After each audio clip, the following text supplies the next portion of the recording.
Hey guys, Mike the Vike here. Today we're going to do another Rust server story.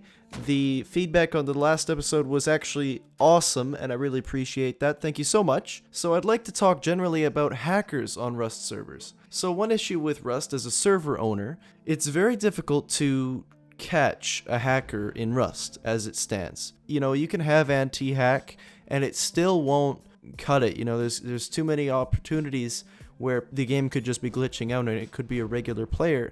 Even regarding spectate for things like aimbot, yes, there is a spectate system, but it'll only load players within your personal player's vicinity, which is a problem because this person just has to know who's the admin, and they'll know, oh, okay, well, if he's in the vicinity, then I'll just avoid him.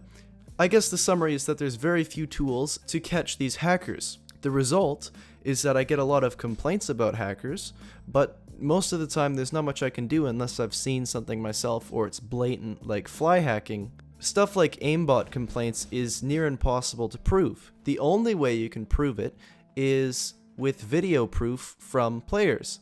Now the issue with this, of course, is that people generally aren't willing to record and then go to the trouble of rendering and uploading. That's a lot of work. So many times we're left with sort of an executive decision.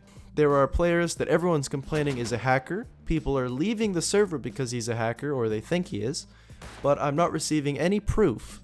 And there have been so many times where it's like, well, do I stick with my innocent before proven guilty, or do I just ban this one person, and then that way these like 50 other people won't be complaining and potentially leaving the server? It's a tough decision morally because you don't know what the heck to do. For the most part, I have done probably what one would say is the better thing to do, which is not ban these people unless I receive proof. But if you simply cared about the success of your server, this would probably not be the way to go. I just have trouble banning someone that could potentially be innocent. Okay, so with all that said, we're going to go into a specific situation. There's a guy who we're going to call Alfred. He was a accused hacker. Many people were considering leaving and had already left the server because this guy was too damn good. Yeah, I can see in the kill feed he's getting some nice kills. So a few days pass with this cheater on the server and the complaints get bigger and bigger, and it gets to a point, and honestly I don't remember exactly what happens. I don't remember if I received proof or not, but I did ban the guy. Now this guy was not solo, he was with a squad. Now typically how we handle hackers is I'll ban everybody associated with the guy. Makes sense because they're getting free gear in a way. But for some reason I didn't. I don't really remember again why.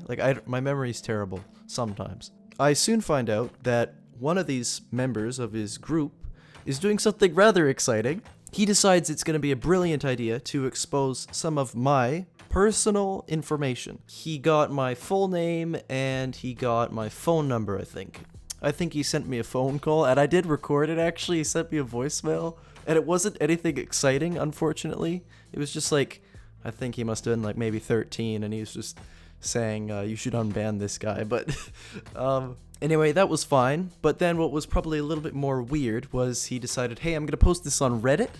I'm going to post this like 50 times on all the big popular YouTube channels saying that Mike the Vike's phone number and name has been exposed and all this. But the issue, and the reason it was slightly alarming, was my sisters were getting contacted by this guy or somebody. I don't know. It may not have been him, just to be open-minded. It could have been somebody that found out this information and decided to do bad stuff with it. Anyway, so they were freaking out. I wasn't super freaked out, but then I got a little bit worried because, you know, they don't know the internet.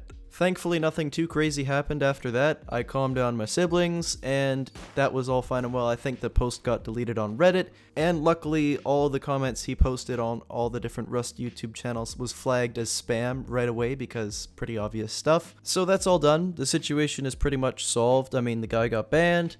I had some overreaction from this kid. Oh, and at this point, I did ban the entire squad because I knew that this was way beyond like reasonable. But probably the funniest thing after all of this, we're gonna call this guy Carl, and he's the one that decided to post and I think figured out my personal information.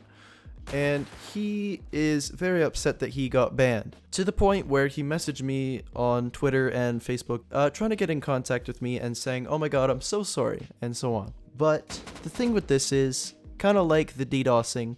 There's a line, and if you cross that line, you're done for. There's nothing you can do to me to go back. It's over. But he doesn't believe this, and he's very dedicated. So he messages me on Twitter and all this, and pretty much spamming me like crazy to unban him. And I just end up blocking these accounts that he makes. But the thing is, he makes probably about 50 combined accounts throughout all the different media platforms. This is over like a week time. This isn't just in the same evening. This guy messages me like probably, if you combine all the messages, like a couple essays worth of messages to unban him. Now, he did explain to me this reason to be so persistent, and it's kind of interesting. It's because he had been banned off of every other popular server due to association with hackers. Now, this is actually quite supportive to me because that would suggest that the Alfred guy probably was hacking. Thankfully, this guy ends up stopping messaging me after I blocked like 500,000 accounts. And it's all over. Nobody dies, nobody got robbed. It's quite good, but I mean, it did kind of suck getting my info leaked. I'm not a big fan of that, but I'm not going to make it a big deal. Moral of this story would be try to hide your personal info better. The reason he got mine was really stupid, and it's now solved, thankfully, so it's a bit of a learning lesson, I guess. So thank you for leaking, because now it's going to be a little bit harder. Anyways, that's all I got for this commentary. Let me know what you thought of it in the comments below. As always, if you enjoyed, don't forget to leave a like. Helps a ton. Thanks for watching, guys, and I'll see you in the next video.